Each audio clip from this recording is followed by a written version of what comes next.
कब होगा गुलामी की दास्ता से मुक्त भारत। कॉमनवेल्थ गेम के सदस्यता कॉमनवेल्थ गेम के साथ सहभागी होना भी गुलामी का प्रतीक है। नमस्कार, प्यारा उत्तराखंड समाचार सेवा में आपका स्वागत है। आज की प्रातः जब ये खबर लिख रहा हूँ तो इस सप्ताह एक बहुत बड़ी घटना हुई। 26 नवंबर को प्रधानमंत्री नरेंद्र मोदी जी ने देश को एक खुशखबरी सुनाई, अपनी तरफ से खुशखबरी सुनाई। उन्होंने 26 नवंबर को सायंकाल 7:40 पर एक ट्वीट किया। कहा कि मुझे ये बताते हुए देश के लोगों को अपार खुशी हो रही है कि देश में 2030 का कॉमनवेल्थ गेम भारत में होगा, अहमदाबाद में होगा। उसके कुछ ही देर पहले अमित शाह जी ने भी ये ऐलान अपने ट्वीट पे कर दिया था, खुशखबरी। इस ऐलान 26 नवंबर की सायंकाल से चंद घंटे पहले प्रधानमंत्री मोदी जी ने अयोध्या में राम जन्मभूमि मंदिर पर ऐतिहासिक ध्वजारोहण करते हुए 25 नवंबर को कहा था कि देश गुलामी की मानसिकता से मुक्ति चाहता और ये देश में जो विदेशी आक्रांताओं द्वारा किए गए हमारे देश को गुलाम बनाने की प्रवृत्ति, हमारी संस्कृति को जमींदोज करने की, हमारी मानसिक गुलामी को मुक्त करने के लिए ये ध्वजारोहण बहुत महत्वपूर्ण है, ऐतिहासिक है। देश को एक सशक्त भारत बनाने के लिए, एक महत्वपूर्ण राष्ट्र बनाने के लिए, जीवंत राष्ट्र जो हमारी परंपरा थी, जगत गुरु की जो हमारी परंपरा थी, विश्व को सतमार्ग दिखाने की, उस परंपरा की तरफ हम बढ़ रहे हैं। परंतु चंद घंटे बाद उन्होंने जब यह ऐलान किया कॉमनवेल्थ का, तो मैं बहुत व्यथित हुआ। देश के लाखों लोग बधाई देने बैठ गए, ये जाने बिना ये कॉमनवेल्थ क्या है, इसमें सदस्यता क्या है, इसमें कौन प्रमुख होता है। ओलंपिक गेम होता तो देश का सीना गर्व से ऊपर होता है कि विश्व खेल हो रहा है। ये कॉमनवेल्थ गेम वो था जो अंग्रेजों के गुलाम रहे देश, उनका ये संगठन है और उस संगठन का प्रमुख आज भी ब्रिटेन की महाराजा साम्राज्य होता है। जो महाराजा हो या महारानी हो, उसमें जो प्रमुख सत्तासीन होते हैं वो होता है। इस कॉमनवेल्थ की देश खेल की स्थापना भले ही अंग्रेजी कॉमनवेल्थ जो पहले ब्रिटिश वेल्थ संगठन था, महारानी की साम्राज्य का एक खेल था, इसमें 1930 से अब तक चल रहा है। ये कनाडा में पहला खेल हुआ। 72 देश इसके सदस्य हैं। भारत में 2010 में ही ये हो चुका है दिल्ली में। कॉमनवेल्थ संगठन का विधिवत जब अधिकांश विश्व युद्ध दूसरा विश्व युद्ध खत्म हो गया। उसके बाद इंग्लैंड ने, ब्रिटेन ने अपने उपनिवेश आज़ाद किए। अमेरिका के साथ जो समझौता हुआ था कि उपनिवेश हम दूसरे विश्व युद्ध के बाद आज़ाद कर देंगे, उस विश्व युद्ध के बाद 1949 में ब्रिटिश वेल्थ संगठन के नाम पे एक संगठन बना, जिसको लोगों को ये इतराज़ न हो कि हम ब्रिटिश के गुलाम वेल्थ हैं। इसका नाम बड़ा कॉमनवेल्थ रखा गया। फिर भी कॉमनवेल्थ से पता चलता है कि कौन किसकी कॉमनवेल्थ है। ये वेल्थ जो है ये महारानी की है, ब्रिटिश के साम्राज्य की है, जिसको अपने इस संसार में कहीं जाने पर वीज़ा नहीं लेना पड़ता है, बिना पासपोर्ट के कहीं भी जा सकते हैं। उनके अपनी सल्तनत है। इस कॉमनवेल्थ देशों में जो 1949 में बना, 54 देश हैं इस कॉमनवेल्थ के, जिसकी पहली कि वो स्वतंत्र हो। स्वतंत्र किससे हो? अधिकांश ये गुलाम इंग्लैंड से हुए, तो उसमें गरिमा दी गई। स्वतंत्र संप्रभुत्व देश हो, लोकतांत्रिक हो, मानवीय मूल्य मानते हों, और एक बहुत षड्यंत्र के तहत एक उसमें ये जोड़ा गया कि अंग्रेजी को आधिकारिक रूप से स्वीकार करते हैं, आधिकारिक भाषा के रूप में। ये कॉमनवेल्थ है, ये एजेंडा है कॉमनवेल्थ का, जो उनके गुलाम देशों में आज भी चलता है।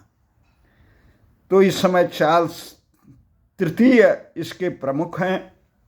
54 देशों में अफ्रीका के 19 देश, एशिया के 8 देश, यूरोप के 3 देश, अमेरिका महाद्वीप के 13 देश, प्रशांत क्षेत्र के 11 देश, ये इसके सदस्य। अब ये ऐसी उपलब्धि बताई गई, अमेरिका भी इंग्लैंड के गुलाम देशों में रहा। अभी दूसरे विश्व युद्ध के बाद ब्रिटिश जो गोरे देशों का नेतृत्व करता था, संसार में झंडारोहण करता था, कालों को ये एहसास दिलाता था कुत्तों और कालों को इस रोड पर, इस क्लब में प्रवेश वर्जित है। भारत के कई स्थानों में ये था। तो श्वेत सर्वोच्चता का जो स्वाभिमान था वो आजकल वर्तमान में अमेरिका दिखा। दूसरे विश्व युद्ध के बाद अमेरिका एक महाशक्ति के रूप में उभरा। अमेरिका ने बहुत, भले ही अंग्रेजों का वर्चस्व था वहाँ, पर उन्होंने एक स्वाभिमानी देश अपने को घोषित किया। उसने कहा हम ब्रिटिश कॉमनवेल्थ के मेंबर नहीं बनेंगे, राष्ट्रमंडल देशों के मेंबर नहीं बनेंगे, सदस्य नहीं बनेंगे, हम स्वतंत्र देश हैं। हम गुलामी का ये दाग अपने सिर पर नहीं, जो गुलामी के इस बदनुमा दाग को अपने माथे पे लगाता है, उस देश में हम क्यों सदस्यता क्यों नहीं। परंतु भारत के हुक्मरानों को ये समझ में नहीं आया। भारत के हुक्मरानों ने भारत की आधिकारिक भाषा अंग्रेजी बनाई, भारतीय भाषाओं को छोड़कर। तो ये चीज़ें संसार में चलती रही है। संसार के सभी विकसित देशों का, सभी स्वतंत्र देशों का अपने देश की अपनी भाषा में राजकाज, न्याय, शासन चलता है, रोजगार चलता है। परंतु दुर्भाग्य से भारत आज भी उन देशों में है जिस अंग्रेजों से मुक्ति के 78, 80, 89 साल के बाद भी आज भी भारत उन अंग्रेजों की भाषा का ही गुलाम है। उनके द्वारा दिए हुए थोपे हुए नाम इंडिया का ही है। भारत 79 साल से अभी ना अपना नाम हासिल कर पाया, ना अपनी भाषाएं हासिल कर पाए। संसार की सबसे प्राचीन और समृद्ध भाषाओं में भारत की संस्कृत, तेलुगु, हिंदी, तमिल कई भाषाएं हैं। 2 दर्जन से के करीब 8वीं अनुसूची में भारतीय भाषाएं हैं। परंतु भारतीय सर्वोच्च न्यायालय में न्याय की आधिकारिक भाषा, उच्च न्यायालयों में न्याय की आधिकारिक भाषा अंग्रेजी है। अंग्रेजी को ही शिक्षा, ज्ञान, विज्ञान, सम्मान और शिक्षा का पर्याय माना गया। इससे देश की करोड़ों प्रतिभाएं दम तोड़ गई। मानवीय मूल्यों का और राष्ट्रीय गौरव रौंदा जा रहा है, परंतु देश के हुक्मरानों को इसका एहसास नहीं। गुलामी की जंजीरों में हम इतने दब गए कि हमें ये एहसास नहीं हो रहा है।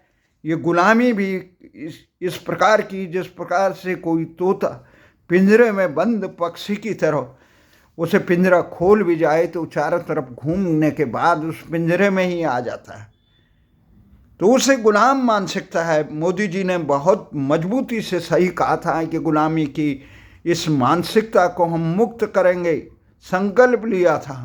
परंतु यह संकल्प 24 घंटे के अंदर ही, जब देश ने ये सुना, मेरे जैसे इस पीड़ा से मर्माहित लोगों ने जब ये सुना कि कॉमनवेल्थ गेम की गौरवान्वित सूचना हो गई, खुद को गौरवान्वित महसूस कर रहे हैं प्रधानमंत्री जी, जो कह रहे थे अयोध्या में ध्वजारोहण करते हुए, कुरुक्षेत्र में भगवान कृष्ण के नाम पर गीता का संदेश देने का अनुसरण करने का वो कर रहे थे।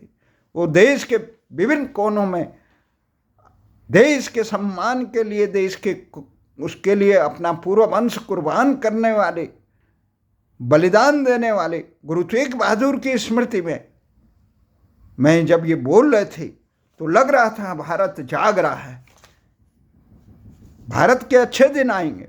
परंतु जैसे ही कॉमनवेल्थ गेम्स की घोषणा की, उससे ये लगा भारत मानसिक बेड़ियां, गुलामी की बेड़ियां इतनी जकड़ी हुई है कि यहाँ के अक्सर ज्ञान होने वाले तथाकथित और न शिक्षाविदों को, न बुद्धिजीवियों को, न्यायविदों को, न शासन प्रशासन में बैठे लोगों को और आम जनता तो इस गुलामी की जंजीरों में पिस रही है, दम तोड़ रही है। और हर साल लाखों करोड़ों बच्चे इस गुलामी की दास्ता में ढोने के लिए मजबूर हैं। देश की प्रतिभाएं दम तोड़ रही है, क्योंकि वैज्ञानिक सत्य है कि प्रत्येक बच्चे का जो मौलिक विकास होता है, बौद्धिक विकास होता है, वो अपनी मातृभाषा में होता है। मातृभाषा के बजाय हम वो विदेशी आक्रांताओं की भाषा, जिसने देश को लूटा खसोटा, लाखों भारतीयों का कत्लेआम किया, मुक्ति के बाद आज भी हम भाषा का विरोध नहीं कर रहे। अंग्रेजी भाषा पढ़िए, फ्रेंच भाषा पढ़िए, चाइना पढ़िए, रशिया पढ़िए, ब्रह्म लिपि में पढ़िए, किसी भी लिपि में पढ़िए, परंतु अपनी मातृभाषाओं को तो सम्मान दीजिए।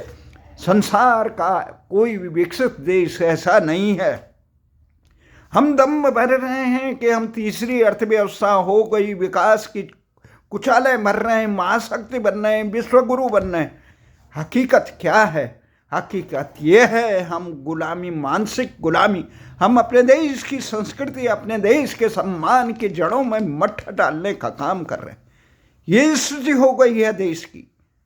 इस स्थिति से उबारने के लिए ऐसे आशा की किरण 25 नवंबर को जो प्रधानमंत्री मोदी ने अयोध्या के श्री राम जन्मभूमि मंदिर में ध्वजारोहण करने के बाद जो उद्घोष किया था, लाल किले से कई बार उद्घोष करते, तो लगता है देश जागृत हो रहा, परंतु उसके बावजूद भी आज भी हम अपने देश का न नाम और भाषा तक न उस गुलामी मानसिकता से उबर नहीं पाए, जिस गुलामी की मानसिकता से उबरने की बात प्रधानमंत्री मोदी करते हैं। अब ये खेल हो रहा है, ये खेल 2010 में भारत में भी हो रहा था। हमारी स्थिति विश्व में ओलंपिक खेलों में क्या है, ये किसी से छुपी नहीं। विश्व की सबसे बड़ी आबादी 140 से अधिक करोड़ जनसंख्या वाले देश का तीसरी आर्थिक शक्ति और विश्व की महाशक्ति और विश्व गुरु होने का प्राचीन देश का स्थिति, वहाँ पदक तालिका से स्पष्ट होती है कि हम 8वें 10वें नंबर में कहाँ भटक रहे हैं। चीन ने कितना संकल्प किया, कहाँ से कहाँ पहुँच गया। छोटे छोटे देश हमसे आगे खुचाले भरते हैं। हमारी स्थिति क्या हो गई, इसका कारण मुख्य है भारत में शासकों का ध्यान अधिकांश केवल भ्रष्टाचार में नहीं। 2010 में जो कॉमनवेल्थ दिल्ली में हुआ था, भारत में हुआ था, उसमें 70,000 करोड़ का घोटाला हुआ था। आयोजन समिति के तत्कालीन अध्यक्ष सुरेश कलमाड़ी और ललित भनोट पर कई भ्रष्टाचारों के आरोप लगे थे। कांग्रेस को दागदार बताया गया था। इसमें स्विस टाइमिंग पे 141 करोड़ का घोटाला, जो 95 करोड़ अधिक बताया गया था। कॉमनवेल्थ गांव के नाम पे 1500 करोड़ का घोटाला हुआ। बस और मेट्रो के नाम पे 1800 करोड़ का घोटाला हुआ।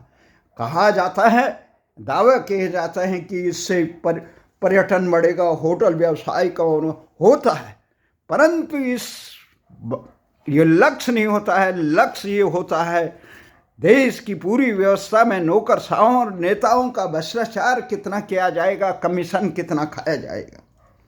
और जो सारे आयोजन हो रहे हैं, ये आयोजन 2030 में जो होना था